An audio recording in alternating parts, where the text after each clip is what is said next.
আসসালামু আলাইকুম রহমতুল্লাহ। আজকে আমি আপনাদের সাথে খুবই ইন্টারেস্টিং একটি বিষয় শেয়ার করতে যাচ্ছি। ভিডিওটা না টেনে সম্পূর্ণ ভিডিওটি দেখবেন। মজার বিষয়টা হচ্ছে স্ক্রিনে লক্ষ্য করুন।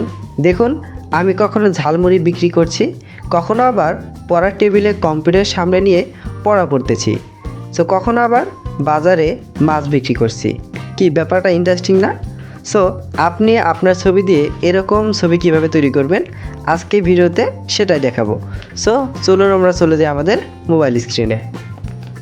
সো বন্ধুরা, মোবাইল স্ক্রিনে আসার পর আমাদের এখান থেকে আমরা প্লে স্টোরটিকে ওপেন করে নিব। সো এটাকে ওপেন করে নিলাম। ওপেন করে নেওয়ার পর এখানে নিচে দেখতে পাবেন সার্চ বার, এখানে ক্লিক করবেন।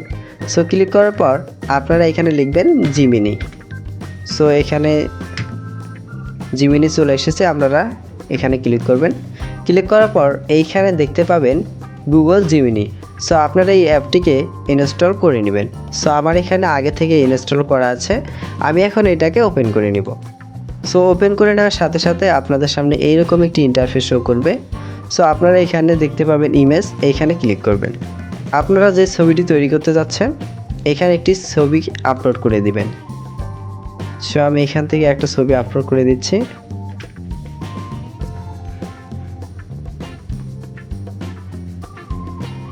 সো ধরুন আমি এই ছবিটিকে আপলোড করে দিচ্ছি। সো এখানে আপলোড হচ্ছে।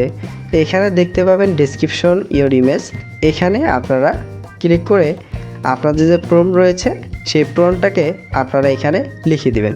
সো আমার আগে থেকে লেখা আছে, আমি এটাকে এখন এখানে পেস্ট করে দিচ্ছি।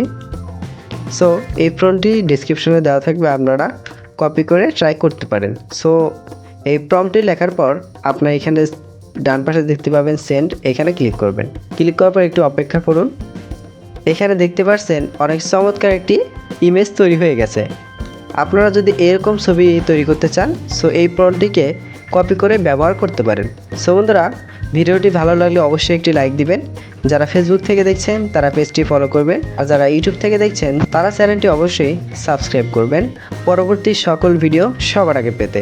সো বন্ধুরা, আজকের ভিডিও পর্যন্তই, দেখা হবে পরবর্তী নতুন কোনো ভিডিওতে। সে পর্যন্ত সবাই ভালো থাকবেন, সুস্থ থাকবেন। আল্লাহ হাফেজ।